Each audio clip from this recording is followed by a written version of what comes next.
ഇന്ന് ഉൽപ്പത്തി പുസ്തകത്തിൽ നിന്നാണ് നിങ്ങളോട് പറയാനായിട്ട് എൻ്റെ ഉള്ളിൽ ആത്മാവ് പ്രേരണ തന്നിരിക്കുന്നത്. 32-ാം അധ്യായത്തിൻ്റെ 24 മുതൽ 28 വരെയുള്ള വളരെ സുപരിചിതമായ വാക്യങ്ങളാണ് നമ്മൾ വായിച്ച് കേൾക്കാൻ പോകുന്നത്. എല്ലാ വാക്യവും പ്രസംഗിക്കത്തില്ല. അതിനകത്തു നിന്ന് 3 പ്രത്യേക ചിന്തകൾ നിങ്ങളുടെ മനസ്സിലോട്ട് കൊണ്ടുവരാനാണ് എൻ്റെ ഉള്ളിൽ പരിശുദ്ധാത്മാവ് പ്രേരണ തന്നിരിക്കുന്നത്. ഉൽപ്പത്തി പുസ്തകം 32-ാം അധ്യായം 24 മുതൽ 28 വരെയുള്ള വാക്യങ്ങൾ. അപ്പോൾ ഒരു പുരുഷൻ ഉഷസാകുവോളം അവനോട് മല്ല് പിടിച്ചു. അവനെ ജയിക്കയില്ല എന്ന് കണ്ടപ്പോൾ അവൻ അവൻ്റെ തുടയുടെ തടം തൊട്ടു. ആകയാൽ അവനോട് മല്ല് പിടിക്കയിൽ യാക്കോബിന്റെ തുടയുടെ തടം ഉളുക്കിപ്പോയി. എന്നെ വിടുക, ഉഷസ്തുതിക്കുന്നുവല്ലോ എന്നവൻ പറഞ്ഞതിന്, നീ എന്നെ അനുഗ്രഹിച്ചല്ലാതെ ഞാൻ നിന്നെ വിടുകയില്ല എന്നവൻ പറഞ്ഞു. നിന്റെ പേരെന്തെന്ന് അവൻ അവനോട് ചോദിച്ചതിന് യാക്കോബ് എന്ന് അവൻ പറഞ്ഞു. നീ ദൈവത്തോടും മനുഷ്യരോടും മല്ലുപിടിച്ച് ജയിച്ചതുകൊണ്ട് നിന്റെ പേരിനി യാക്കോബ് എന്നല്ല ഇസ്രായേൽ എന്ന് വിളിക്കപ്പെടുമെന്ന് അവൻ പറഞ്ഞു. വേദപുസ്തകത്തിലെ വളരെ ശക്തനായ ദൈവമനുഷ്യനിൽ ഒരാളാണ് യാക്കോബ് എന്ന് പറയുന്ന അനുഗ്രഹീതനായ ദൈവമനുഷ്യൻ. അദ്ദേഹത്തിൻ്റെ ജീവിതത്തിലുണ്ടായ 3 അനുഭവങ്ങളെയാണ് ഈ 5 വാക്യത്തിനകത്ത് പരിശുദ്ധാത്മാവ് പരാമർശിച്ചിരിക്കുന്നത്. 3 സന്ദേശങ്ങൾ ഈ വാക്യത്തിലുണ്ട്. എൻ്റെ പ്രാർത്ഥനാമുറിയിൽ നിങ്ങളോട് പറയാൻ ദൈവം പറഞ്ഞ സന്ദേശമാണ്. ആ 3 സന്ദേശങ്ങൾ ഞാൻ പറയാം. 1, പ്രാർത്ഥനയിൽ കരഞ്ഞപേക്ഷിക്കുന്ന ഒരു യാക്കോബ്. 2, പ്രാർത്ഥനയിൽ ദൈവസ്പർശനം അനുഭവിക്കുന്ന യാക്കോബ്. 3, പ്രാർത്ഥനയിൽ അനുഗ്രഹം പ്രാപിക്കുന്ന യാക്കോബ്. ഒരു ദൈവപൈതലിൻ്റെ പ്രാർത്ഥനാ ജീവിതത്തിൽ ഉണ്ടാകേണ്ട 3 കാര്യങ്ങളാണ്. 1, കണ്ണുനീരൊഴുക്കി പ്രാർത്ഥിക്കാൻ പഠിക്കണം. പ്രാർത്ഥനയിൽ ദൈവസ്പർശനം അനുഭവിക്കണം. പ്രാർത്ഥനയിൽ അനുഗ്രഹങ്ങൾ പ്രാപിക്കണം. ഞാൻ ഈ വചനത്തെ നിങ്ങളുടെ മനസ്സിലോട്ട് കൊണ്ടുവരുമ്പം പരിശുദ്ധാത്മാവിന് നിങ്ങളോട് സംസാരിക്കാനുള്ള ദൂതിലേക്ക് ഞാൻ വരികയാണ്. യാക്കോബിൻ്റെ ചരിത്രം നമുക്കറിയാം. യാക്കോബ് ഹമീൻ്റെ ജീവിതത്തിലുണ്ടായ വെല്ലുവിളി ഒരേ ഒരു കാര്യത്തിലായിരുന്നു, അനുഗ്രഹം സംബന്ധിച്ചായിരുന്നു. സ്തോത്രം. അപ്പൻ്റെ അനുഗ്രഹം യാക്കോബിൻ്റെ മേൽ വീണതുകൊണ്ട് തൻ്റെ സഹോദരൻ തന്നോട് വൈരാഗ്യമുള്ളവനായി തീർന്നു. യാക്കോബിൻ്റെ അമ്മ കേട്ടു, ഞാൻ അവനെ കൊന്നുകളയുമെന്ന് തൻ്റെ സഹോദരൻ പറയുന്ന വാർത്ത അമ്മയുടെ കാതുകളിലെത്തി. അമ്മ പറഞ്ഞു, യാക്കോബേ, നിന്നെ കൊല്ലാൻ നിന്റെ സഹോദരന് വൈരാഗ്യമുണ്ട്, അതുകൊണ്ട് നീ എൻ്റെ ദേശത്തേക്ക് ഓടിപ്പോ. സ്തോത്രം. അവൻ ദൈവത്തിന് സ്തോത്രം. ഇവൻ്റെ വൈരാഗ്യം ശമിക്കുമ്പം ഞാൻ പറയാം. സ്തോത്രം. അന്നേരം തിരിച്ചു വന്നാൽ മതി. യാക്കോബിൻ്റെ ജീവിതത്തിൽ ആകെ ഉണ്ടായ ഒരു പ്രശ്നം അനുഗ്രഹം നിമിത്തം ഉണ്ടായ വൈരാഗ്യം. സ്തോത്രം. ഞാൻ ഇന്ന് മെസ്സേജ് എടുക്കുമ്പോൾ ചിലരോടൊക്കെ സംസാരിക്കാനുണ്ട്. എല്ലാ വീട്ടിലും എല്ലാവരെയും ദൈവം അനുഗ്രഹിക്കാറില്ല, എന്നാൽ ചിലരെ ദൈവം അനുഗ്രഹിക്കും. 12 ശിഷ്യന്മാരെ തിരഞ്ഞെടുത്തു. 12 ഉപയോഗിച്ചില്ല, 3 ഉപയോഗിച്ചു. ഒരപ്പന് 11 മക്കളുണ്ടെങ്കിൽ 11 ഉപയോഗിച്ചില്ല, 1 ഉപയോഗിച്ചു. സ്തോത്രം. വേദപുസ്തകം പഠിക്കുമ്പോൾ ഹല്ലേലൂയ, ഒത്തിരി പേരെ ദൈവം തിരഞ്ഞെടുത്തെങ്കിലും ദൈവം അനുഗ്രഹിച്ചത് ഒരു വീട്ടിൽ 1-2 പേരെയാണ്. ഞാൻ കർത്താവിനെ സ്വീകരിച്ച കാലയളവിൽ നീണ്ട 10 വർഷം ദൈവത്തോട് ഞാൻ ചോദിച്ചൊരു ചോദ്യമുണ്ട്, എന്നെ അനുഗ്രഹിക്കുമോ കർത്താവേ? ഒരു ദിവസം ദൈവം എന്നോട് പറഞ്ഞു, അനുഗ്രഹിക്കപ്പെടാൻ നിന്റെ കുടുംബത്തിൽ യോഗ്യൻ നീയാ, അതുകൊണ്ട് നിന്നെ ഞാൻ അനുഗ്രഹിച്ചിരിക്കും. ഞാൻ ഇന്ന് പറയാൻ പോകുന്നൊരു ദൂത്, നിന്റെ വീട്ടിൽ നീ ഒറ്റയ്ക്കാ പ്രാർത്ഥനയ്ക്ക് ഇറങ്ങിയത്, ഒറ്റയ്ക്കാ ദൈവത്തെ വിളിക്കാൻ ഇറങ്ങിയത്. നിന്റെ കുടുംബത്തിൽ ആർക്കുമില്ലാത്തൊരു അനുഗ്രഹം നിന്റെ മേൽ തരാൻ ദൈവം ആഗ്രഹിക്കുന്നുണ്ട്. അതിപ്പം നിനക്ക് മനസ്സിലാകത്തില്ല, അല്പം കഴിയുമ്പോൾ മനസ്സിലാകും. ആ അനുഗ്രഹം നിന്റെ മേൽ വരും. ഇന്നത്തെ ദിവസത്തിന് എന്തോ വലിയൊരു പ്രാധാന്യതയുണ്ട്. ഈ മാസം ഇന്ന് തീരുകയാ, അടുത്ത മാസം നാളെ തുടങ്ങുകയാ. എന്തോ ഒന്നിൻ്റെ തുടക്കം നിന്റെ കുടുംബത്തിൽ വരാൻ പോകുകയാ. അതാണ് ഇന്ന് പരിശുദ്ധാത്മാവ് തരുന്ന ബോധ്യം. നെഞ്ചത്ത് കൈവച്ച പറ, എൻ്റെ വീട്ടിൽ ഏറ്റവും അനുഗ്രഹിക്കപ്പെട്ടത് ഞാനായിരിക്കും. പറയുന്നില്ല എല്ലാവരും. എൻ്റെ വീട്ടിൽ വെച്ച് ഏറ്റവും അനുഗ്രഹിക്കപ്പെട്ടത് ഞാനായിരിക്കും എന്ന് പറ. എൻ്റെ വീട്ടിൽ വെച്ച് ഏറ്റവും അനുഗ്രഹിക്കപ്പെട്ടത് ഞാനായിരിക്കും. അടുത്തിരിക്കുന്നതൊക്കെ ഒന്ന് കൈ കൊടുത്ത് വെച്ചാൽ അറിയാമോ, എൻ്റെ വീട്ടിൽ വെച്ച് ഏറ്റവും അനുഗ്രഹിക്കപ്പെടുന്ന വ്യക്തി ഞാനായിരിക്കും. ഹല്ലേലൂയ, ദൈവത്തിന് സ്തോത്രം. പക്ഷെ ഒരു കാര്യം, സഹോദരനുണ്ടായ വൈരാഗ്യം എന്തിനാണെന്നറിയാമോ? യാക്കോബ് അനുഗ്രഹിക്കപ്പെട്ടത് കൊണ്ടാണ്. പിന്നെ യാക്കോബ് ചെന്ന് കയറിയിടത്തെല്ലാം പ്രശ്നമായിരുന്നു. യാക്കോബ് ചെന്ന് കയറിയത് ലാബാൻ്റെ അടുക്കല. ലാബാനാമേ യാക്കോബ് പറയുക, എന്നെ പലവട്ടം ചതിച്ചു, 10 പ്രാവശ്യം പ്രതിഫലം മാറ്റി, പക്ഷെ ദോഷം വരാൻ ദൈവം സമ്മതിച്ചില്ല. ലാബാൻ്റെ വീട്ടില് കല്യാണമൊക്കെ കഴിച്ച് രാജകീയമായിട്ട് ജീവിച്ചുകൊണ്ടിരിക്കുമ്പോൾ ദൈവം ഒരു ദിവസം ഇറങ്ങി വന്നേച്ച് പറഞ്ഞു, യാക്കോബേ നീ ഇവിടുന്ന് പോകണം. ഞാൻ ദൂതിലോട്ട് വരാൻ പോവാ. 31-ാം അധ്യായത്തിൻ്റെ 3-ാമത്തെ വാക്യം ഒന്ന് വായിക്കണം. അപ്പോൾ യഹോവ യാക്കോബിനോട് നിന്റെ പിതാക്കന്മാരുടെ ദേശത്തേക്കും നിന്റെ ചാർച്ചക്കാരുടെ അടുക്കലേക്ക് മടങ്ങിപ്പോക, ഞാൻ നിന്നോട് കൂടെ ഇരിക്കുമെന്ന് അരുളിച്ചെയ്തു. അപ്പം ലാബാന്റെ വീട്ടിൽ നിന്ന് യാക്കോബ് സ്വയം ഇളകിയതല്ല, ദൈവം അവനെ ഇളക്കിയതാണ്. ഞാനൊരു ദൂത് പറയാം. ഈ ദിവസങ്ങളിൽ എന്തൊക്കെയോ വിഷയത്തിൽ ദൈവത്തിൻ്റെ സമയങ്ങൾ അടുത്തിരിക്കുക. Glory to God. ഇപ്പോൾ നീ ഫേസ് ചെയ്യുന്ന സങ്കടകരമായ വിഷയത്തിനകത്ത് ഒരു ദൈവപ്രവൃത്തി ഉണ്ടെന്നാ ദൈവത്തിൻ്റെ ദൂത്. യാക്കോബ് എന്ത് ചെയ്യുന്നറിയാം? യാക്കോബിനോട് ദൈവം ഇടപെട്ട് കഴിഞ്ഞപ്പം ദൈവത്തിന് സ്തോത്രം, യാക്കോബ് റാഹേലിനെയും ലേയെയും ബയലിൽ നിന്ന് വിളിച്ചു വരുത്തി. എന്നിട്ട് അവരോട് പറയുന്ന ഭാഗം 6-7 വാക്യങ്ങളിലുണ്ട്. 31-ാം അധ്യായം 6-7 വാക്യങ്ങൾ. നിങ്ങളുടെ അപ്പനെ ഞാൻ എൻ്റെ സർവ്വബലത്തോടും കൂടെ സേവിച്ചു എന്ന് നിങ്ങൾക്ക് തന്നെ അറിയാമല്ലോ. നിങ്ങളുടെ അപ്പനെ ഞാൻ എൻ്റെ സർവ്വബലത്തോടും സേവിച്ചു എന്ന് നിങ്ങൾക്ക് തന്നെ അറിയാമല്ലോ. നിങ്ങളുടെ അപ്പനോ എന്നെ ചതിച്ചു. എന്റെ പ്രതിഫലം 10 പ്രാവശ്യം മാറ്റി. എങ്കിലും എന്നോട് ദോഷം ചെയ്യുവാൻ ദൈവം അവനെ പക്ഷേ എങ്കിലും എന്നോട് ദോഷം ചെയ്യാൻ ദൈവം അവനെ അനുവദിച്ചില്ല. ഞാനൊരു സന്ദേശം പറഞ്ഞുകൊണ്ടിരുന്ന വചനം തുടങ്ങുക. ദോഷം ചെയ്യുന്നവരുടെ എണ്ണം ഭയങ്കരമാണെങ്കിലും നിന്നോട് ദോഷം ചെയ്യാൻ ദൈവം സമ്മതിക്കുകയല്ല. ഞാൻ ആ ഭാഗം മുമ്പോട്ടൊന്ന് കൊണ്ടുപോട്ടെ, ഈ ദൂതിലോട്ട് വരാൻ. യാക്കോബ് ലാബാന്റെ അറിവ് കൂടാതെ ദൈവം നിന്നോട് പറഞ്ഞതനുസരിച്ച് ദൈവം എന്ന് പറയാം, യാക്കോബെ ഞാൻ ബഥേലിൻ്റെ ദൈവമാണ്, നീ അവിടേക്ക് തിരിച്ചു പോകണം. അപ്പം യാക്കോബ് സ്വയം ഇളകിയതല്ല, ദൈവം ഇളക്കിയതാണ്. എന്തിനാ ഇളക്കിയെന്നാ ഇന്നത്തെ ദൂത്. ഇളക്കി വരുന്ന വഴിക്ക് അവിടെ വിട്ടുപോകുന്നപ്പോൾ ലാബാൻ അറിവ് കിട്ടി യാക്കോബ് തന്നെ വിട്ടുപോയെന്ന്. സ്തോത്രം. ലാബാൻ വിട്ടില്ല, ലാബാൻ പുറകെ വന്നു. ഒരു പർവ്വതത്തിൽ വന്ന ഉടനെ ദൈവം ലാബാനോട് പറഞ്ഞു, ലാബാൻ്റെ അടുക്കൽ ഇറങ്ങി വന്ന് വെച്ച് പറഞ്ഞു, എൻ്റെ ദാസനോട് ഗുണമെങ്കിലോ ദോഷമെങ്കിലോ ചെയ്യാതിരിക്കാൻ നോക്കിക്കോ. ലാബാൻ യാക്കോബിൻ്റെ കൂടാരത്തിൽ വന്നേച്ച് പറഞ്ഞു, നിന്നോട് ദോഷം ചെയ്യാൻ എനിക്ക് ശക്തിയുണ്ട്, പക്ഷെ നിന്റെ ദൈവം എന്നോട് പറഞ്ഞു നിന്നോട് ഗുണമെങ്കിലും. ഞാനൊരു ദൂത് പറയാം, നിന്നോട് തകർക്കാൻ വരുന്ന ശത്രുവിനോട് പോലും ഇടപെടുന്നവനാ ദൈവം. ഒരാമയും പറഞ്ഞു തുടങ്ങണം. സ്തോത്രം. ശ്രദ്ധിച്ച് കേൾക്കണം. അങ്ങനെ ലാബാൻ്റെ കയ്യിൽ നിന്ന് യാക്കോബ് വിടുവിക്കപ്പെട്ടു. മുമ്പോട്ട് ചെല്ലുമ്പം യാബോക്കടവിൻ്റെ അടുക്കലെത്തി. അവിടെ എത്തിയപ്പം എതിരെ വന്നൊരാൾ പറഞ്ഞു, സൂക്ഷിച്ചു പോണം, നിന്റെ സഹോദരൻ 400 ആൾക്കാരുമായി നിന്റെ നേരെ വരുന്നുണ്ട്. ഞാനൊരു ദൂത് തുടങ്ങുക. കാലപ്പഴക്കം ചെന്ന ചില വൈരാഗ്യങ്ങൾ വരെ ഇന്ന് പ്രയറിൽ പരിഹാരം ഉണ്ടാകും. Glory to God. നിന്നെ ഉപദ്രവിക്കാൻ അവസരം തപ്പി നടക്കുന്ന ചില വൈരാഗ്യങ്ങൾ ഇന്നത്തെ പ്രാർത്ഥനയിൽ തീരണം. ഇന്നത്തെ പ്രാർത്ഥന നിന്റെ അനുഗ്രഹത്തിൻ്റെ അടുത്ത ലെവല്. ഒരനുഗ്രഹം നിമിത്തം അസൂയയോടെ നിന്നോട് പോരാടിയ ചിലര് നോക്കി നിൽക്കെ, അവർക്ക് ചിന്തിക്കാൻ പറ്റാത്ത അനുഗ്രഹത്തിൻ്റെ അടുത്ത ലെവലിലേക്ക്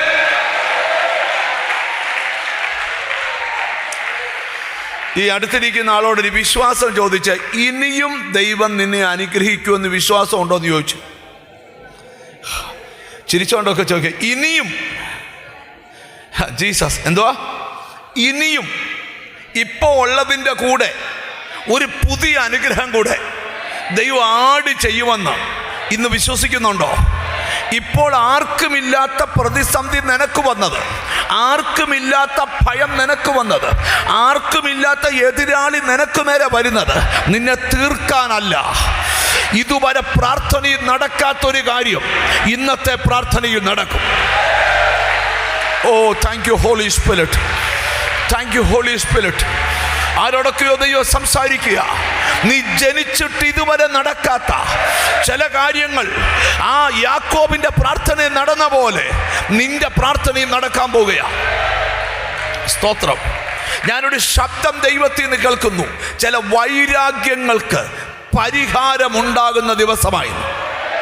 എന്തുവാണ്? ചില വൈരാഗ്യങ്ങൾക്ക്. ചിലരെക്കുറിച്ച് നമുക്ക് അറിവില്ല, പക്ഷെ അവർ വൈരാഗ്യത്തോടെ നിൽക്കുക. അവരാണ് നിങ്ങളെ കുരുക്കിയത് മുഴുവൻ. പക്ഷെ ദൈവം പറയുക, അത് ഈ പ്രതിസന്ധിയുടെ നടുവിൽ നിന്റെ പ്രാർത്ഥനയിൽ പരിഹാരം ഉണ്ടാകാൻ പോവുക.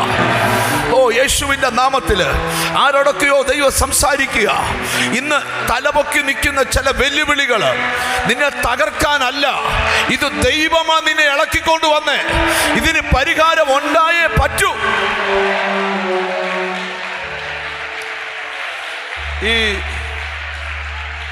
എനിക്ക് ദൈവം തരുന്നൊരു ബോധ്യം പറയാം.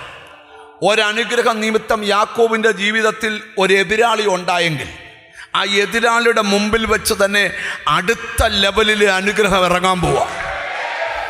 എത്ര പേർ വിശ്വസിക്കുന്നുണ്ട്?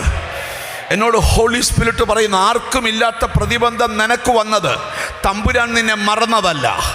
നീ പ്രയർ ചെയ്യേണ്ട ഒരു കാര്യമുണ്ട്. ആരും കണ്ണുനീരൊഴുക്കാത്ത പോലെ നീ കണ്ണുനീരൊഴുക്കണം. എത്ര പേര് റെഡിയാ? കണ്ണുനീര് ഏറ്റവും വലിയ വജ്രായുധമാണ്. ഞാനിവിടെ ഇരിക്കുന്ന ചിലരോട് പ്രവചിച്ചു പറയുക, ഇന്നൊഴുക്കുന്ന കണ്ണുനീർ വെറുതെയല്ല. ആ കണ്ണുനീരിന് ഉടനെ പരിഹാരമുണ്ട്. ഈ ചില വിഷയത്തിനൊക്കെ നമ്മൾ പ്രാർത്ഥിക്കുമ്പോൾ നമുക്ക് വിചാരിച്ചാൽ പോലും കരയാൻ പറ്റത്തില്ല. പക്ഷെ ചില വിഷയത്തിനൊക്കെ നമ്മൾ പ്രാർത്ഥിക്കുമ്പോൾ മുമ്പ് ഒരിക്കലും കരയാത്ത പോലെ നമ്മൾ കരയും. ഓർത്തോണം, ആ കരച്ചില് സ്വയം കരയുന്നതല്ല, മറിച്ച് എന്താ നടക്കുന്നതെന്നറിയാമോ? ഹല്ലേലൂയ. ഈ ബൈബിളിൽ പല ടൈപ്പ് പ്രയറുണ്ട്. അതിനകത്ത് ഒരു പ്രയറാണ് വിശ്വാസത്തോടു കൂടിയ പ്രാർത്ഥന. വേറൊരു പ്രാർത്ഥനയാണ് കണ്ണുനീരൊഴുക്കിയുള്ള പ്രാർത്ഥന. Glory to God. ഇന്ന് ചിലപ്പം പ്രസംഗത്തിനിടയിലൊക്കെ ഇവിടെ ചിലരൊക്കെ കരയും. അത് പാസ്റ്റർ പ്രസംഗിച്ചുകൊണ്ട് കരയുമല്ല, അറിയാതെ നിനക്ക് കരയാൻ തോന്നുക. ദൈവത്തിൻ്റെ പ്രത്യേകത പറയാം, കണ്ണുനീർ ദൈവം തുരുത്തിയിൽ ആക്കി വെക്കുന്ന ദൈവമാണ്. ഞാൻ ഒരിക്കലും ഒരു സംഭവം ഇപ്പോഴും ഓർക്കുകയാണ്. സ്തോത്രം. ഒരു ഫാമിലി ഒരിക്കൽ എന്നെ കണ്ട് പ്രാർത്ഥിക്കാനായിട്ട് വന്നെ ആ അങ്കിളിൻ്റെ വൈഫ് എൻ്റെ മുമ്പിൽ ഏങ്ങലടിച്ച് കരയുക. അപ്പം ഞാൻ ചോദിച്ചു, അച്ചായ എന്തുവാ സംഭവിച്ചേക്കുന്നത്? അപ്പം പറഞ്ഞ്, അറിയത്തില്ല പാസ്റ്ററെ, എൻ്റെ ഭാര്യ ഭയങ്കര വിശ്വാസവും നല്ല കരുത്തുള്ളവളായിരുന്നു. പക്ഷെ 3-4 ആഴ്ചയായിട്ട് അവൾ ചുമ്മാ ഇതിങ്ങനെ കരഞ്ഞുകൊണ്ടിരിക്കുക. ഞാൻ ചോദിച്ചിട്ടൊന്നും പറയുന്നില്ല. അതിനാ പാസ്റ്റർ അടുക്ക കൊണ്ടുവന്ന്. എനിക്ക് ഒരു ഫീല്, പാസ്റ്റർ വല്ല മാനസിക ബുദ്ധിമുട്ട് വല്ലതും ആണോ? ഞാൻ പറഞ്ഞു, ഞാൻ സംസാരിക്കട്ടെ. ഞാൻ സംസാരിച്ചപ്പോൾ എന്നോട് കർത്താവ് പറഞ്ഞു, അല്ല, കരയാനുള്ള ഒരു നിയോഗം ഞാൻ അവൾക്ക് കൊടുത്തിരിക്കുക. ഞാൻ ആ ആൻറ്റിയോട് ചോദിച്ചു, എന്താണ് ആൻറ്റി കരയുന്നതിൻ്റെ രഹസ്യം? പറഞ്ഞു, എനിക്കൊറ്റ മോളേ ഉള്ളൂ. അവൾ വിവാഹം കഴിച്ചിട്ട് 14 കൊല്ലമായി. ഇന്ന് വരെ ഒരു കുഞ്ഞിക്കാല് കാണാൻ, സ്തോത്രം, ഭാഗ്യം ഉണ്ടായിട്ടില്ല. ഞാൻ പല ആവർത്തി എൻ്റെ മോളോട് പറഞ്ഞു, മക്കളില്ലാത്തവരും ജീവിക്കുന്നുണ്ട് മോളെ, വിഷമിക്കലെന്ന് പറഞ്ഞ ഞാൻ 3-4 ആഴ്ച കൊണ്ട് എനിക്ക് എപ്പോൾ ഇരുന്നാലും ഒരു കുഞ്ഞിനെ എൻ്റെ മോടെ മടിയെ കണ്ടുകൊണ്ട് ഞാൻ കരയാൻ തുടങ്ങി. ജീസസ്. ഞാൻ അച്ഛനോട് പറഞ്ഞു, അമ്മാമ്മയ്ക്ക് മാനസിക രോഗമൊന്നുമല്ല, അച്ഛനോട് കരഞ്ഞ് പ്രാർത്ഥിക്കാൻ പറഞ്ഞു. ചുരുക്കി പറയാം, ഒരു 3-4-5 ദിവസങ്ങൾ കഴിഞ്ഞപ്പോൾ ആ കരച്ചിലൊക്കെ അങ്ങ് നിന്നു. പുള്ളി എന്നെ വിളിച്ചു പറഞ്ഞു, പാസ്റ്ററെ ഭയങ്കര വിടുതലായിപ്പോയി. എന്തുവാ വെച്ചാൽ അത് പുള്ളിക്കാരത്തി കരച്ചിലൊക്കെ നിർത്തി. 2 ആഴ്ച കഴിഞ്ഞപ്പം ഈ കരഞ്ഞ ആൻറ്റി എന്നെ വിളിച്ചേച്ച് പറഞ്ഞു, കർത്താവ് എന്നെ കൊണ്ട് കരയിച്ച എന്നാ, എൻ്റെ മോള് ഒരു കുഞ്ഞിനെ ഉള്ളിൽ വഹിക്കുന്നുണ്ട് ഇപ്പം. അപ്പം കണ്ടോ, ഞാനൊരു കാര്യം നിങ്ങളോട് പറയാം. നമ്മൾ ഒത്തിരി നാൾ പ്രാർത്ഥിച്ച വിഷയമാണ്. പക്ഷെ ആ വിഷയത്തിന്മേൽ ഒരു പ്രത്യേക സമയത്ത് ഒരു പ്രത്യേക ഭാരം നമ്മുടെ അകത്ത് ദൈവമായിട്ട് തരുക. ആ ഭാരം വെളിപ്പെടുന്ന സമയത്ത് നമ്മൾ കണ്ണുനീരൊഴുക്കി പ്രാർത്ഥിക്കണം. Glory to God. ഞാനൊരു കാര്യം നിങ്ങളോട് പറയാം. ഒരുപക്ഷെ ഇന്ന് മീറ്റിംഗ് കഴിഞ്ഞ് വീട്ടിൽ ചെല്ലുമ്പോൾ ആരും കാണാതെ മുറിക്കകത്ത് കയറി കരയണമെന്നും നിലവിളിക്കണമെന്നും തോന്നിയാൽ ഓർത്തോണം, നീ അത് ചെയ്തോണം. കാരണം എന്താണെന്ന് ഞാൻ നിന്നോട് പറയാം. നിന്റെ ലൈഫിൽ എന്തോ സംഭവിക്കാൻ പോവുകയാണ്. എനിക്കെന്തോ പരിശുദ്ധാത്മാവ് ദൂത് തരിക. നീ വിചാരിക്കാത്ത രീതിയിൽ ചില പ്രശ്നങ്ങൾ പരിഹരിക്കാൻ പോവാ. ചില ദിവസത്തിനകത്ത് ചില വിഷയങ്ങൾ നിന്റെ വീട്ടിൽ പരിഹരിക്കപ്പെടും, നിന്റെ തലമുറയിൽ പരിഹരിക്കപ്പെടും, നിന്റെ കുടുംബജീവിതത്തിൽ പരിഹരിക്കപ്പെടും. നിന്റെ വിദ്യാഭ്യാസ തലത്തിൽ. യെസ്.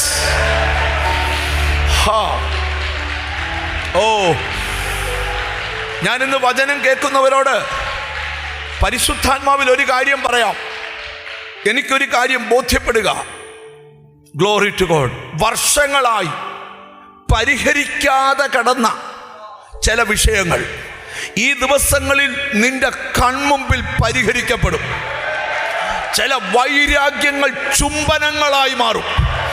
എന്നോട് ഹോളി സ്പിരിറ്റ് പറയുന്നു, നിന്റെ അകത്തു വലിയ ഭാരം ദൈവം തരിക. ഒന്ന് കരഞ്ഞു പ്രാർത്ഥിക്കാൻ. ഈ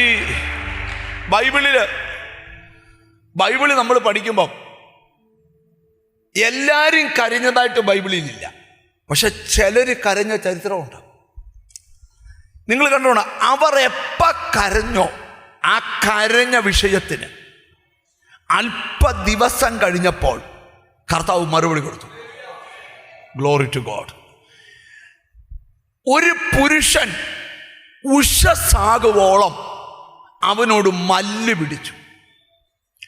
അവിടെ വായിച്ചാൽ നമുക്ക് മനസ്സിലാകത്തില്ല. ഹോശേയ പ്രവചനത്തില് 12-ാം അധ്യായത്തിന്റെ 4-ാമത്തെ വാക്യത്തിൽ അത് എടുത്തു പറയുന്നുണ്ട്. അവൻ ദൂതനോട് പൊരുതി ജയിച്ചു, അവൻ കരഞ്ഞവനോട് അപേക്ഷിച്ചു. ആ മൽപ്പിടുത്തത്തെ കുറിച്ച് പ്രവാചകൻ പ്രവചിക്കുക അതൊരു കരച്ചിലായിരുന്നു. ഒരാമയും പറഞ്ഞാട്ട്. ഞാനിവിടെ നിന്ന് ചിലരോടൊരു ദൂത് പറയാൻ പോവാ. നിങ്ങൾ ശ്രദ്ധിക്കണം. ഈ ദിവസങ്ങളിൽ ചില വിഷയത്തെക്കുറിച്ച് നിനക്കൊരു വലിയ ഭാരം. അത് കുഞ്ഞിൻ്റെ വിഷയമാകാം, വീടിൻ്റെ വിഷയമാകാം. ആ ഭാരമുള്ള വിഷയത്തിന് നിനക്കൊന്ന് കരഞ്ഞ് പ്രാർത്ഥിക്കണമെന്ന് തോന്നിയാൽ നീ ഒന്ന് കരഞ്ഞ് പ്രാർത്ഥിക്കണം. ഇതൊന്നും അറിയാതെ ദൈവത്തിന് സ്തോത്രം. പാസ്റ്റർ ലാലു ഇവിടെ പാട്ട് പാടിയപ്പം ദൈവത്തിന് സ്തോത്രമാ പാടിയേ. കണ്ണുനീർ തൂകുമ്പോൾ മനസ്സലിയുന്ന ദൈവം. ഹല്ലേലൂയ. ഞാനിവിടെ ഇരിക്കുന്ന ചിലരോടൊക്കെ പറയാം, ആർക്കുമില്ലാത്തൊരു ഭാരം കുറെ പഴകിയ വിഷയത്തിനകത്ത് നിന്റെ ഉള്ളിൽ തരിക.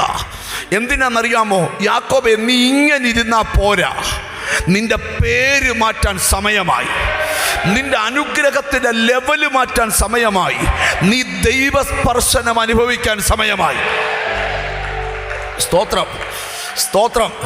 ചിലരെയൊക്കെ കർത്താവ് തൊട്ട് സംസാരിക്കുക. നീ അനുഗ്രഹിക്കപ്പെട്ടത് നിമിത്തം വർഷങ്ങൾക്ക് പുറകിൽ ചിലരെഴുന്നേറ്റ് വൈരാഗ്യത്തോടെ നിന്നെ ഒടുക്കിക്കളയാനിട്ട നിഗൂഢ പദ്ധതികൾ ഇന്നത്തെ പ്രാർത്ഥനയിൽ തീരാൻ പോവുക. ഇത് തീർപ്പ് കൽപ്പിക്കുന്ന പ്രേയറാ. യേശുവിൻ്റെ നാമത്തിൽ വൈരാഗ്യത്തോടെ നിന്നോട് മിണ്ടാതെ നിൽക്കുന്നവർ, നിന്നെ ആഭിചാരങ്ങളും മന്ത്രവാദങ്ങളും നേർച്ചകളും നടത്തി, പൂജകളും ഹോമങ്ങളും നടത്തി നിന്റെ കുടുംബത്തെ തകർത്ത വ്യക്തികളുടെ വിഷയം. ഒരിക്കൽ ഹന്ന ദൈവത്തിന്റെ മുമ്പിൽ മനോവസരത്തോടെ പ്രാർത്ഥിച്ച് കരഞ്ഞെന്നാ വചനം. 1 ശമൂവേലിന്റെ പുസ്തകം 1-ാം അധ്യായത്തിന്റെ 10-ാമത്തെ വാക്യം. അവൾ മനോവ്യസനത്തോടെ യഹോവയോട് പ്രാർത്ഥിച്ച് വളരെ കരഞ്ഞു. അവൾ മനോവ്യസനത്തോടെ യഹോവയോട് പ്രാർത്ഥിച്ച് വളരെ കരഞ്ഞു. ഇത്രയും നാൾ പെനീന കുത്തിയപ്പോ ഹന്നായ്ക്ക് പരാതിയില്ലായിരുന്നു. കുറച്ച് വീട്ടിൽ കിടന്ന് കരഞ്ഞതേ ഉള്ളൂ. പക്ഷെ ഇന്നൊരു നിയോഗം പള്ളിയിൽ പോയിരുന്ന് കരയാൻ. ആ കരച്ചിലിന് അന്ന് പരിഹാരം ഉണ്ടായി. പിന്നവിടെ മുഖം. ഗ്ലോറി. ഞാൻ ചിലരോട് പ്രവചിച്ച് പറയുക, ഒത്തിരി നാൾ നിന്നെ വിഷമിപ്പിച്ച വിഷയത്തില് നിനക്കൊന്ന് കരയാൻ നിയോഗം ഉണ്ടെങ്കിൽ, ഹല്ലേലൂയ. ഈ കരച്ചിലെന്ന് പറഞ്ഞ നിങ്ങൾക്ക് ഒരിക്കലും ഇങ്ങനെ ഈ പ്രാർത്ഥനയ്ക്ക് ഇരിക്കുമ്പം ദീർഘസമയം കരയണമെന്ന് തോന്നിയിട്ടുണ്ടോ? അങ്ങനെ ഒരിക്കലെങ്കിലും അനുഭവം ഉണ്ടായിട്ടുണ്ടോ? കരഞ്ഞിട്ടുണ്ടോ? എനിക്കൊക്കെ ധാരാളം അനുഭവം ഉണ്ടായിട്ടുണ്ട്. അന്നേരം നിങ്ങൾ കണ്ടിട്ടുണ്ടോ, നമുക്ക് ഈ കരച്ചിൽ പിടിച്ചു നിർത്താൻ പറ്റത്തില്ല.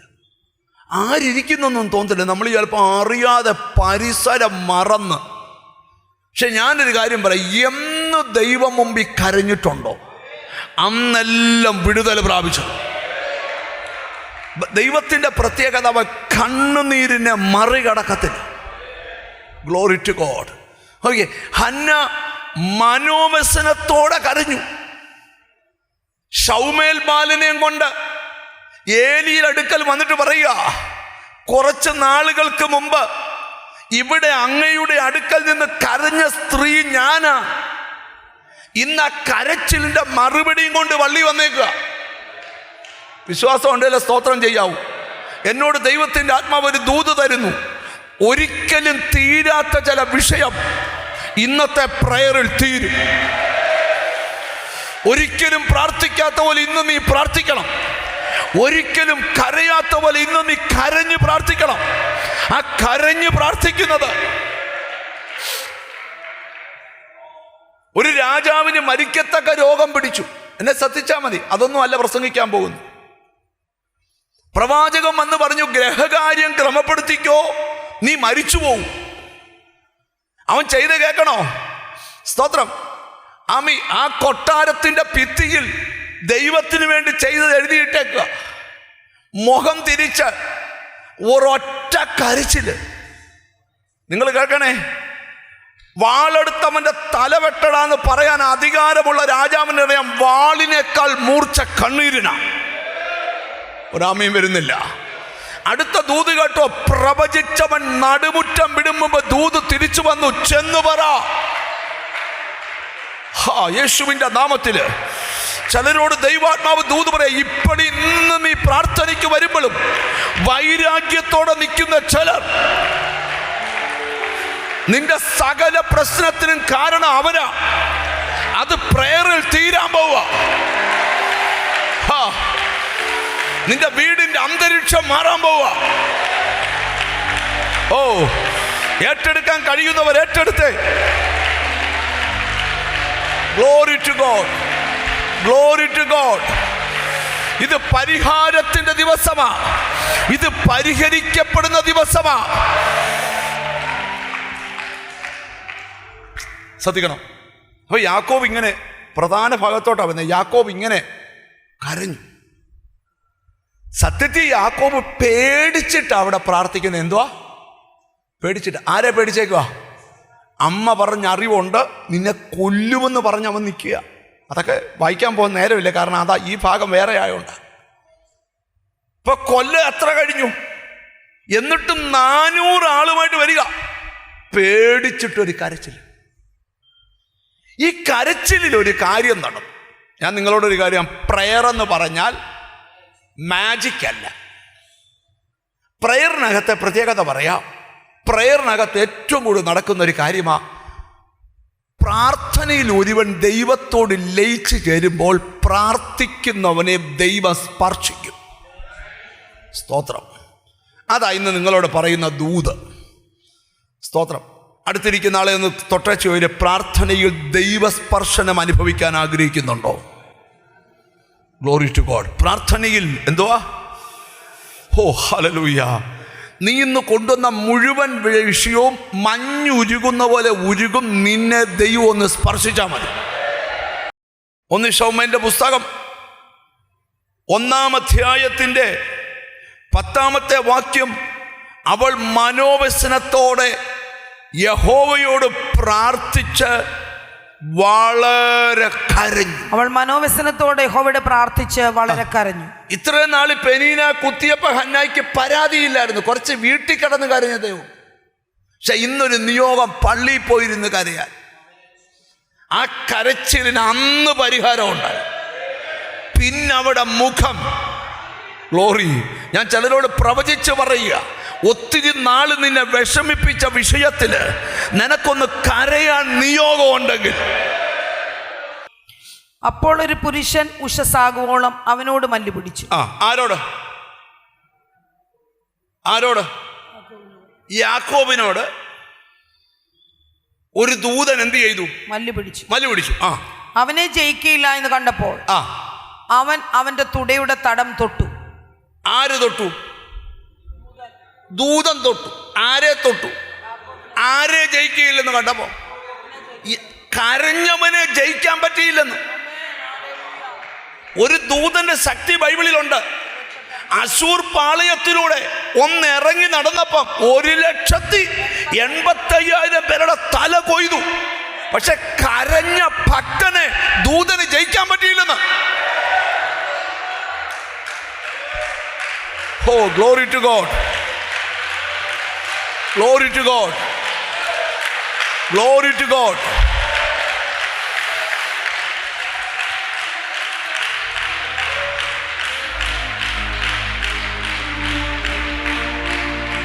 നിങ്ങൾ ശ്രദ്ധിക്കണം, പ്രാർത്ഥനയെ വന്ന് ചുമ്മാതെ കൈയടിക്കുന്നതും ദൈവസ്പർശനം വന്ന് കൈയടിക്കുന്നതും രണ്ടാ.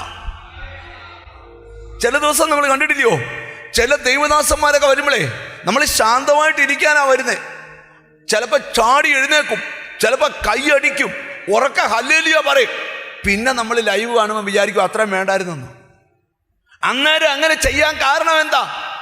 ആർക്കുമില്ലാത്തൊരു സ്പർശനം പ്രേയറിന്റെ നടുവിൽ നിന്റെ മേൽ വന്നു. Glory to God. എന്നോട് ഹോളി സ്പിരിറ്റ് പറയുക, ജീസസ്, കർത്താവ് ചിലരെ സ്പർശിക്കാൻ ആഗ്രഹിക്കുന്നു. നിനക്ക് അനുഭവം ഇല്ലെങ്കിൽ ഇന്ന് അനുഭവം ഉണ്ടാകണം യേശുവിന്റെ നാമത്തില്. റംബഹസ്യ, ഈ ദിവസങ്ങളിൽ ദൈവം നിന്നെ തൊടട്ടെ, ദൈവം നിന്നെ തൊടട്ടെ.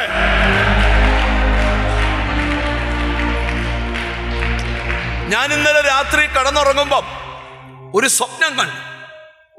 സ്വപ്നം ഇതായിരുന്നു: ഒരു മനുഷ്യനെ മുഴുവൻ വലിയ കയറുകൊണ്ട് ചുറ്റി വെച്ചിരിക്കുന്നു. ഞാൻ ആ മനുഷ്യനെ കണ്ടിട്ട് പോലുമില്ല. അപ്പൊ എന്നോട്, സ്തോത്രം, ആ മനുഷ്യനോട് ഒരാൾ പറയുകയാണ്, ജോസിന്റെ കുടുംബം തകർന്നു പോയല്ലോ.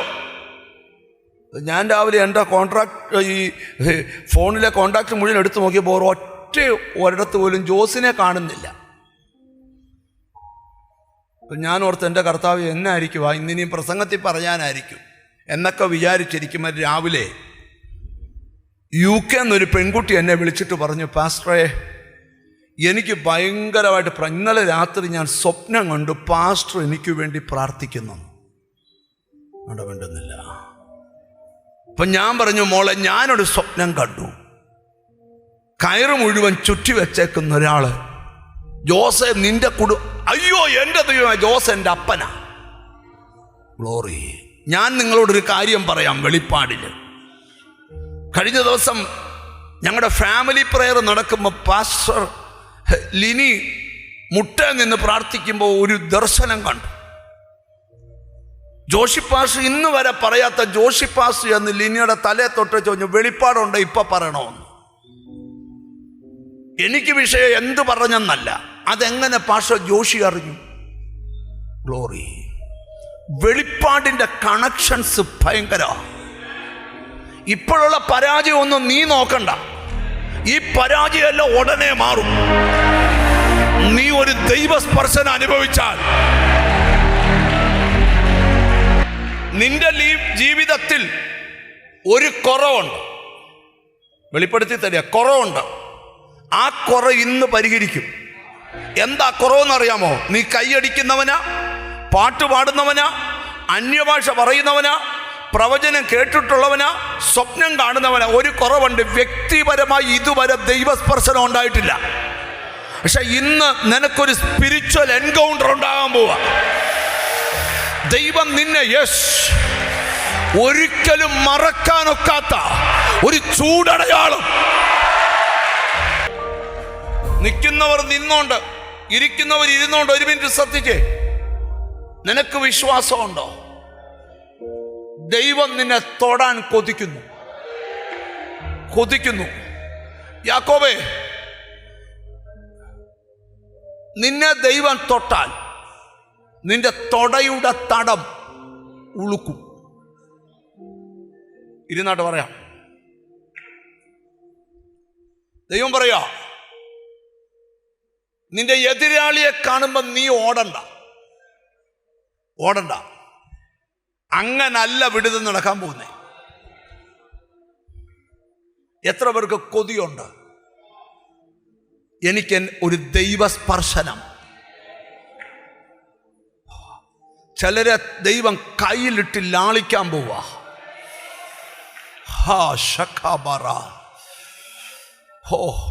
ഇതുവരെ എനിക്കൊരു അനുഭവം ഉണ്ടായിട്ടില്ല. ഇന്ന് പ്രാർത്ഥിക്കണം. ഇത് നിന്റെ ദിവസമാണ്. മാർച്ച് മാസം 1 തൊട്ട് 31 വരെ ഉള്ള ദിവസങ്ങൾക്കകത്ത് നിന്നെ ദൈവ സാന്നിധ്യം പൊതിയാൻ പോവുക. ഏപ്രിൽ 1 പുതിയ ഫൈനാൻസിയൽ ഇയർ. നിന്റെ ഗതികേട് പൊട്ടാൻ പോവാ. യാക്കോബേ, നിന്റെ പ്രയർ കഴിഞ്ഞ നാളുകളിലെ പ്രാർത്ഥന പോലല്ല. യാക്കോബ് ഇന്നല്ല പ്രാർത്ഥിക്കാൻ, ഒത്തിരി പുറകെ പ്രാർത്ഥിച്ചിട്ടുണ്ട്. ആ പ്രയർ പോലല്ല ഈ പ്രയർ. നിന്നെ ഒറ്റയ്ക്ക് ശേഷിപ്പിച്ചേക്കുവാ. ഞാനൊരു ദൂത് പറയാം, നീ ഒരാള് മതി നിന്റെ കുടുംബ ചരിത്രം തിരുത്താൻ. ഞാൻ പ്രവചിക്കുക, നീ ഒരാള് മതി, ഒരൊറ്റയാള് മതി, ഒരാള് മതി.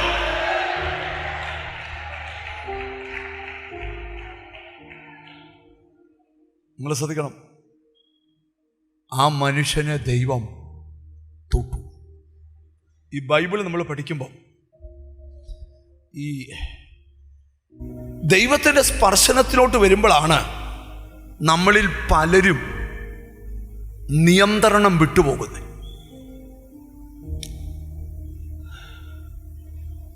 ഒരിക്കൽ ഞാൻ പ്രസംഗിച്ചുകൊണ്ടിരിക്കുമ്പം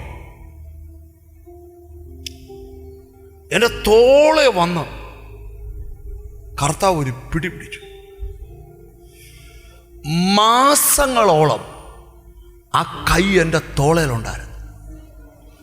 ഉറങ്ങുമ്പോൾ ഫീൽ ചെയ്യും, പ്രസംഗിക്കാൻ കയറി നിൽക്കുമ്പം ആ കൈ എൻ്റെ തോളെ ഒരാൾ വന്ന് പിടിമുറുക്കുന്ന പോലെ. ഞാൻ എന്തിനാ ഇതൊക്കെ പറയുന്നേ? Glory to God. ആർക്കുമില്ലാത്ത ചില ഫീൽ നിനക്കുണ്ടാകാൻ പോവാ.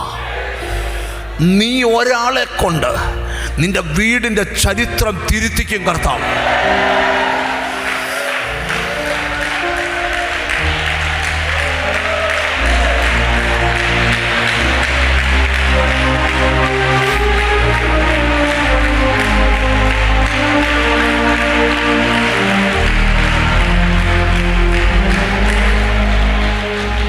അതിന് ഞാൻ തലേ കൈവെക്കൊന്നും വേണ്ട, ഒന്നും വേണ്ട. തമ്പുരാൻ ഡയറക്റ്റ് തൊടുക. നമുക്ക് ബൈബിളിൽ തന്നിട്ടുണ്ട്, ദൈവദാസന്മാർ ഓർത്തോണം, നമ്മളോട് കർത്താവ് പലയിടത്തും പലരുടെയും തലേ കൈവെക്കാൻ പറഞ്ഞിട്ടുണ്ട്. പക്ഷെ ഇത് അത്രയല്ല. ദൈവം യാക്കോബിനെ തൊട്ടു. അവന്റെ തൊടയുടെ തടം ഉളുക്കിപ്പോയി. ഇപ്പൊ യാക്കോബ് നടക്കുന്ന കണ്ടാൽ അറിയാം, ഞൊണ്ടിയാ. ആൾക്കാർ ചോദിക്കും, അതുകൊണ്ട് ഒരുത്തൻ ഞൊണ്ടി വരുന്നുണ്ട്. യാക്കോബ് പറയും, ഈ ശരീരത്തിലെ ചൂടടയാളം നിനക്കറിയത്തില്ല, ഇത് അനുഭവം വേറെയാ. ൂതിലോട്ട് വരിക. ദൈവത്തിന് സ്തോത്രം. വേദപുസ്തകത്തിൽ ദൈവം പലരെ സ്പർശിച്ച ചരിത്രം ബൈബിളിലുണ്ട്. എല്ലാം കൂടെ വിവരിക്കാൻ പോയെന്ന് ദൂത് തീരത്തില്ല. പക്ഷേ ചിലരെ ഈ ദിവസങ്ങളിൽ ദൈവം സ്പർശിക്കും. ആരാധനയിലായിരിക്കും, പ്രയറിലായിരിക്കും, ഉപവാസത്തിലായിരിക്കും, നിലവിളിയുടെ നടുവിലായിരിക്കും. ചിലരെ കർത്താവ് ഇതിനകത്ത് സ്പർശിക്കും. നിന്നെ ദൈവം ഒന്ന് സ്പർശിച്ചാൽ നിന്റെ സകല വിഷയവും തിരിയും. കൊല്ലാൻ വരുന്നവൻ ചുംബിച്ചിട്ട് പോകും. ഓ യേശ്, നിന്നെ അനുഗ്രഹിക്കാമേ, നിന്നെ എതിർക്കാൻ വരുന്നവർ നിന്റെ അനുഗ്രഹം വാങ്ങിച്ചോണ്ട് പോകും. എത്ര പേര് മനസ്സിൽ പറയും, കർത്താവ് എന്നെ ഒന്ന് സ്പർശിക്കണേ. ഇതിനകത്ത് ഭയങ്കര ദൈവസാന്നിധ്യം. ഹോ റജസ്പിക്കോഡ.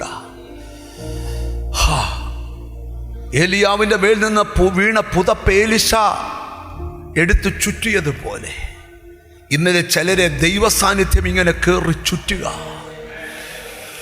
തമ്പുരാൻ നിന്നെ ഇന്നൊന്ന് തൊട്ടാൽ തൊട്ടാൽ തൊട്ടാൽ ആർക്കുമില്ലാത്തൊരനുഭവം.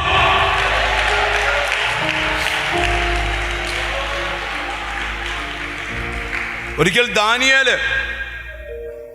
21 ദിവസം ഉപവസിച്ച് പ്രാർത്ഥിച്ചുകൊണ്ടിരിക്കുക. ദാനിയേൽ പ്രവചനം 10-ാം അധ്യായത്തിൽ വരുമ്പം അവൻ ചില കാഴ്ചകൾ കാണുക. നമുക്കതിൻ്റെ 11-ാമത്തെ വാക്യം ഒന്ന് വായിക്കാം. സ്തോത്രം. ദാനിയേൽ പ്രവചനം 10-ാം അധ്യായം 11-ാം വാക്യം. അവൻ എന്നോട് ഏറ്റവും പ്രിയപുരുഷനായ ദാനിയേലേ, ഞാൻ നിന്നോട് പറയുന്ന വചനങ്ങളെ ശ്രദ്ധിച്ച് നിവർന്ന് നിൽക്കാം. ഞാനിപ്പോൾ നിന്റെ അടുക്കൽ അയക്കപ്പെട്ടിരിക്കുന്നു എന്ന് പറഞ്ഞു. അവൻ ഈ വാക്ക് എന്നോട് സംസാരിച്ചപ്പോൾ ഞാൻ വിറച്ചും കൊണ്ട് നിവർന്ന് നിന്നു. അവൻ എന്നോട് പറഞ്ഞത്, ദാനിയേലേ, ഭയപ്പെടേണ്ട. നീ തിരിച്ചറിയേണ്ടതിനും നിന്റെ ദൈവത്തിന് മുൻപാകെ നിന്നെ തന്നെ താഴ്ത്തേണ്ടതിനും മനസ്സ് വെച്ച ആദ്യ ദിവസം മുതൽ നിന്റെ വാക്ക് കേട്ടിരിക്കുന്നു. നിന്റെ വാക്ക് ഹേതുവായി തന്നെ ഞാൻ വന്നിരിക്കുന്നു. പാർസി രാജ്യത്തിന്റെ പ്രഭു 21 ദിവസം എന്നോട് എതിർത്തു നിന്നു. എങ്കിലും പ്രധാന പ്രഭുക്കന്മാരിൽ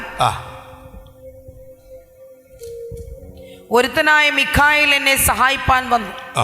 അവനെ ഞാൻ പാർസി രാജാക്കന്മാരോടുകൂടെ അവിടെ വിട്ടേച്ചു. 21 ദിവസം ദാനിയേൽ ഒരു വിഷയത്തിന് പ്രാർത്ഥിക്കുക. പ്രാർത്ഥിച്ചുകൊണ്ടിരിക്കുമ്പോൾ ദാനിയേലിന് ദൈവത്തിൻ്റെ ദർശനം ഉണ്ടായി. ശണവസ്ത്രം ധരിച്ചൊരു മനുഷ്യൻ കയറി വരുന്നു. അവൻ ദാനിയേലിൻ്റെ മേൽ കൈവച്ചു. ദാനിയേൽ ബോധം കെട്ട് നിലത്ത് വീണു. ദാനിയേലിനോട് പറയുക, നീ എഴുന്നേറ്റ് നിവർന്ന് നിൽക്കും, ഞാൻ നിന്നോട് സംസാരിക്കും. എന്തുവാ? നിന്റെ പ്രാർത്ഥനയുടെ അന്ന് തന്നെ മറുപടി വിട്ടതാ. ആ മറുപടിയെ പാർസി രാജ്യത്തിൻ്റെ പ്രഭു അന്തരീക്ഷ മണ്ഡലത്തിൽ 21 ദിവസം തടഞ്ഞു നിർത്തി. എന്നാൽ ഞാനൊരു ദൂതനെ വിട്ട മല്ല് കെട്ടിച്ച് ആ മറുപടിയുമായി നിന്റെ അടുക്കൽ വന്നിരിക്കുക. ദാനിയേലിനെ തൊട്ട ദൈവം ഈ ദിവസങ്ങളിൽ നിന്നെ ഒന്ന് സ്പർശിക്കട്ടെ. ആർക്കുമില്ല. ഈ ദിവസങ്ങൾ ഒരുങ്ങിക്കോ. ചില മറുപടി കയ്യിൽ തരാൻ പോവുക. ജീസസ്. ചില സർട്ടിഫിക്കറ്റ് കൈ തരാൻ പോവുക. ചില വിസ കൈ തരാൻ പോവുക. ചില യാത്രയ്ക്ക് ഒരുങ്ങിക്കോ.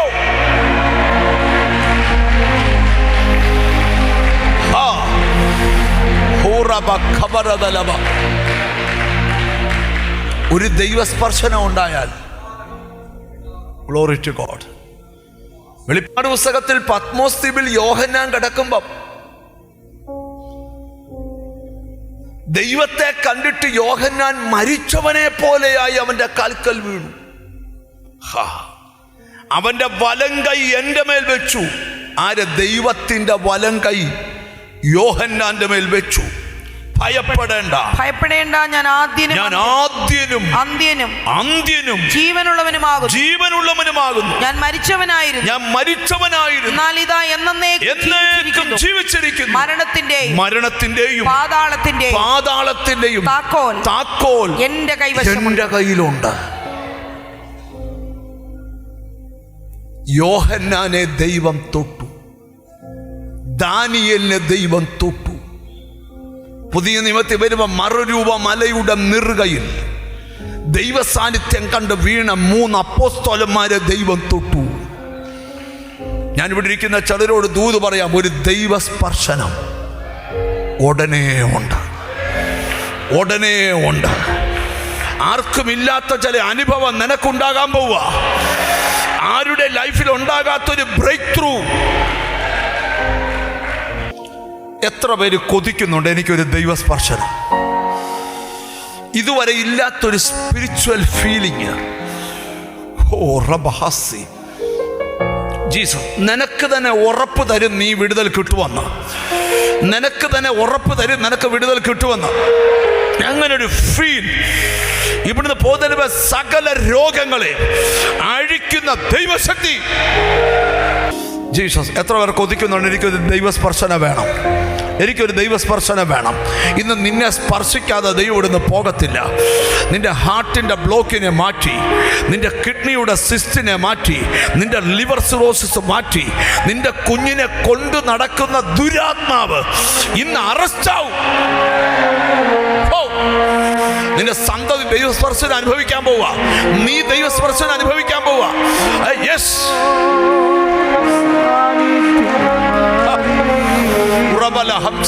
ഒരു വലിയ ആത്മനദി ഒഴുകുക. മുട്ടോളമല്ല, അരയോളം പോരാ. ഓ യേശുവിന്റെ നാമത്തില് ലോകോ സിഖാന. എന്നോട് ഹോളി സ്പിരിറ്റ് പറയുന്നു, നിന്റെ അകത്തു വലിയ ഭാരം ദൈവം തരിക. ഒന്ന് കരഞ്ഞു പ്രാർത്ഥിക്കാൻ. ഈ ബൈബിള് നമ്മൾ പഠിക്കുമ്പോൾ എല്ലാവരും കരഞ്ഞതായിട്ട് ബൈബിളിലില്ല, പക്ഷെ ചിലർ കരഞ്ഞ ചരിത്രമുണ്ട്. നിങ്ങൾ കണ്ടോണം, അവർ എപ്പോൾ കരഞ്ഞോ ആ കരഞ്ഞ വിഷയത്തിന് അല്പ ദിവസം കഴിഞ്ഞപ്പോൾ കർത്താവ് മറുപടി കൊടുത്തു.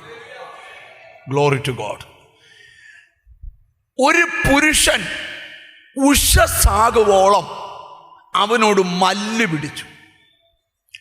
അവിടെ വായിച്ചാൽ നമുക്ക് മനസ്സിലാകത്തില്ല. ഹോശേയ പ്രവചനത്തില് 12-ാം അധ്യായത്തിന്റെ 4-ാമത്തെ വാക്യത്തിൽ അത് എടുത്തു പറയുന്നുണ്ട്.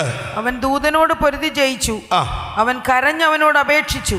ആ മൽപ്പിടുത്തത്തെ കുറിച്ച് പ്രവാചകൻ പ്രവചിക്കുക അതൊരു കരച്ചിലായിരുന്നു. ഒരാമയും പറഞ്ഞാട്ട് ഞാനിവിടെ നിന്ന് ചിലരോടൊരു ദൂത് പറയാൻ പോവാ. നിങ്ങൾ ശ്രദ്ധിക്കണം, ഈ ദിവസങ്ങളിൽ ചില വിഷയത്തെക്കുറിച്ച് നിനക്കൊരു വലിയ ഭാരം, അത് കുഞ്ഞിൻ്റെ വിഷയമാകാം, വീടിൻ്റെ വിഷയമാകാം. ആ ഭാരമുള്ള വിഷയത്തിന് നിനക്കൊന്ന് കരഞ്ഞ് പ്രാർത്ഥിക്കണമെന്ന് തോന്നിയാൽ നീ ഒന്ന് കരഞ്ഞ് പ്രാർത്ഥിക്കണം. അമ്മ ഇതൊന്നും അറിയാതെ ദൈവത്തിന് സ്തോത്രം. പാസ്റ്റർ ലാലു ഇവിടെ പാട്ട് പാടിയപ്പം ദൈവത്തിന് സ്തോത്രമാ പാടിയേ. അമ്മ കണ്ണുനീർ തൂകുമ്പോൾ മനസ്സലിയുന്ന ദൈവം. ഹല്ലേലൂയ. ഞാനിവിടെ ഇരിക്കുന്ന ചിലരോടൊക്കെ പറയാം, അമ്മ ആർക്കുമില്ലാത്തൊരു ഭാരം കുറെ പഴകിയ വിഷയത്തിനകത്ത് നിന്റെ ഉള്ളിൽ തരിക. എന്തിനാണെന്നറിയാമോ? യാക്കോബേ, നീ ഇങ്ങനെ ഇരുന്നാ പോരാ. നിന്റെ പേര് മാറ്റാൻ സമയമായി, നിന്റെ അനുഗ്രഹത്തിന്റെ ലെവല് മാറ്റാൻ സമയമായി, നീ ദൈവസ്പർശനം അനുഭവിക്കാൻ സമയമായി. സ്തോത്രം, സ്തോത്രം. ചിലരെയൊക്കെ കർത്താവ് തൊട്ട് സംസാരിക്കുക. നീ അനുഗ്രഹിക്കപ്പെട്ടത് നിമിത്തം വർഷങ്ങൾക്ക് പുറകിൽ ചിലരെഴുന്നേറ്റ് വൈരാഗ്യത്തോടെ നിന്നെ ഒടുക്കിക്കളയാനിട്ട നിഗൂഢ പദ്ധതികൾ ഇന്നത്തെ പ്രാർത്ഥനയിൽ തീരാൻ പോവുക. ഇത് തീർപ്പ് കൽപ്പിക്കുന്ന പ്രേയറാ. യേശുവിൻ്റെ നാമത്തില് വൈരാഗ്യത്തോടെ നിന്നോട് മിണ്ടാതെ നിൽക്കുന്നവർ, നിന്നെ ആഭിചാരങ്ങളും മന്ത്രവാദങ്ങളും നേർച്ചകളും നടത്തി, പൂജകളും ഹോമങ്ങളും നടത്തി നിന്റെ കുടുംബത്തെ തകർത്ത വ്യക്തികളുടെ വിഷയം. ഒരിക്കൽ ഹന്ന ദൈവത്തിന്റെ മുമ്പിൽ മനോവസരത്തോടെ പ്രാർത്ഥിച്ച് കരഞ്ഞെന്നാ വചനം. ഹല്ലേലൂയ. ഈ കരച്ചിലെന്ന് പറഞ്ഞാൽ നിങ്ങൾക്ക് ഒരിക്കലും ഇങ്ങനെ ഈ പ്രാർത്ഥനയ്ക്ക് ഇരിക്കുമ്പം ദീർഘസമയം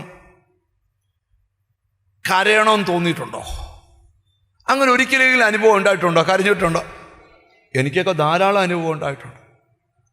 അന്നേരം നിങ്ങൾ കണ്ടിട്ടുണ്ടോ, നമുക്ക് ഈ കരച്ചിൽ പിടിച്ചു നിർത്താൻ പറ്റത്തില്ല. ആരിയ്ക്കുന്നൊന്നും തോന്നത്തില്ല. നമ്മൾ ചിലപ്പോൾ അറിയാതെ പരിസരം മറന്ന്. പക്ഷെ ഞാനൊരു കാര്യം പറയാം, എന്ന് ദൈവം മുമ്പിൽ കരഞ്ഞിട്ടുണ്ടോ അന്നെല്ലാം വിടുതൽ പ്രാപിച്ചു. ദൈവത്തിൻ്റെ പ്രത്യേകത, അവ കണ്ണുനീരിനെ മറികടക്കത്തില്ല. Glory to God. Okay, Hannah മനോവ്യസനത്തോടെ കരഞ്ഞു. ശൗമേൽ ബാലനെയും കൊണ്ട് ഏലിയുടെ അടുക്കൽ വന്നിട്ട് പറയുക, കുറച്ച് നാളുകൾക്ക് മുമ്പ് ഇവിടെ അങ്ങയുടെ അടുക്കൽ നിന്ന് കരഞ്ഞ സ്ത്രീ ഞാനാ. ഇന്ന് ആ കരച്ചിലിന്റെ മറുപടിയും കൊണ്ട് വള്ളി വന്നേക്കുക. വിശ്വാസം ഉണ്ടല്ലോ സ്തോത്രം ചെയ്യാവൂ. എന്നോട് ദൈവത്തിൻ്റെ ആത്മാവ് ഒരു ദൂത് തരുന്നു. ഒരിക്കലും തീരാത്ത ചില വിഷയം ഇന്നത്തെ പ്രയറിൽ തീരും. ഒരിക്കലും പ്രാർത്ഥിക്കാത്ത പോലെ ഇന്ന് നീ പ്രാർത്ഥിക്കണം. ഒരിക്കലും കരയാത്ത പോലെ ഇന്ന് നീ കരഞ്ഞ് പ്രാർത്ഥിക്കണം. ആ കരഞ്ഞ് പ്രാർത്ഥിക്കുന്നത്, ഒരു രാജാവിന് മരിക്കത്തക്ക രോഗം പിടിച്ചു. എന്നെ ശ്രദ്ധിച്ചാൽ മതി, അതൊന്നും അല്ല പ്രസംഗിക്കാൻ പോകുന്നു. പ്രവാചകൻ വന്ന് പറഞ്ഞു, ഗ്രഹകാര്യം ക്രമപ്പെടുത്തിക്കോ, നീ മരിച്ചു പോവും. അവൻ ചെയ്ത് കേൾക്കണോ? സ്തോത്രം. ആ കൊട്ടാരത്തിന്റെ ഭിത്തിയിൽ ദൈവത്തിന് വേണ്ടി ചെയ്തത് എഴുതിയിട്ടേക്കുക. മുഖം തിരിച്ച് ഒരൊറ്റ കരച്ചില്. നിങ്ങൾ കേൾക്കണേ, വാളെടുത്തവന്റെ തല വെട്ടടാന്ന് പറയാൻ അധികാരമുള്ള രാജാവിന് അറിയാം, വാളിനേക്കാൾ മൂർച്ച കണ്ണീരിനാ. ഒരാമയും വരുന്നില്ല. അടുത്ത ദൂത് കേട്ടോ, പ്രവചിച്ചവൻ നടുമുറ്റം വിടുമ്പോ ദൂത് തിരിച്ചു വന്നു, ചെന്നു പറ യേശുവിന്റെ നാമത്തില്. ചിലരോട് ദൈവാത്മാവ് ദൂത് പറയാ, ഇപ്പടി ഇന്ന് നീ പ്രാർത്ഥനയ്ക്ക് വരുമ്പോഴും വൈരാഗ്യത്തോടെ നിൽക്കുന്ന ചിലർ, നിന്റെ സകല പ്രശ്നത്തിനും കാരണം അവനാ. അത് പ്രയറിൽ തീരാൻ പോവാ. നിന്റെ വീടിന്റെ അന്തരീക്ഷം മാറാൻ പോവാ. ഓ, ഏറ്റെടുക്കാൻ കഴിയുന്നവർ ഏറ്റെടുത്തേ. Glory to God, glory to God. ഇത് പരിഹാരത്തിന്റെ ദിവസമാ. ഇത് പരിഹരിക്കപ്പെടുന്ന ദിവസമാ. ശ്രദ്ധിക്കണം. അപ്പൊ യാക്കോബ് ഇങ്ങനെ പ്രധാന ഭാഗത്തോട്ടാ വന്നത്. യാക്കോബ് ഇങ്ങനെ കരഞ്ഞു. സത്യത്തിൽ യാക്കോബ് പേടിച്ചിട്ട് അവിടെ പ്രാർത്ഥിക്കുന്നത്. എന്തുവാ പേടിച്ചിട്ട്? ആരെ പേടിച്ചേക്കുക? അമ്മ പറഞ്ഞ അറിവുണ്ട്, നിന്നെ കൊല്ലുമെന്ന് പറഞ്ഞ് അവൻ നിൽക്കുക. അതൊക്കെ വായിക്കാൻ പോകുന്ന നേരമില്ല, കാരണം അതാ ഈ ഭാഗം വേറെ ആയോണ്ട്. ഇപ്പൊ എത്ര കഴിഞ്ഞു? എന്നിട്ടും 400 ആളുമായിട്ട് വരിക, പേടിച്ചിട്ടൊരു കരച്ചിൽ. ഈ കരച്ചിലിൽ ഒരു കാര്യം നടന്നു. ഞാൻ നിങ്ങളോടൊരു കാര്യം, പ്രയർ എന്ന് പറഞ്ഞാൽ മാജിക് അല്ല. പ്രയറിനകത്തെ പ്രത്യേകത പറയാം. പ്രയറിനകത്ത് ഏറ്റവും കൂടുതൽ നടക്കുന്ന ഒരു കാര്യമാണ്, പ്രാർത്ഥനയിൽ ഒരുവൻ ദൈവത്തോട് ലയിച്ചു ചേരുമ്പോൾ പ്രാർത്ഥിക്കുന്നവനെ ദൈവം സ്പർശിക്കും. സ്തോത്രം. അതാ ഇന്ന് നിങ്ങളോട് പറയുന്ന ദൂത്. സ്തോത്രം.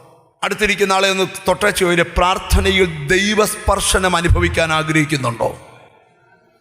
Glory to God. പ്രാർത്ഥനയിൽ എന്തുവാ? ഓ ഹല്ലേലൂയ. നീ ഇന്ന് കൊണ്ടുവന്ന മുഴുവൻ വിഷയവും മഞ്ഞുരുകുന്ന പോലെ ഉരുകും. നിന്നെ ദൈവം ഒന്ന് സ്പർശിച്ചാൽ മതി.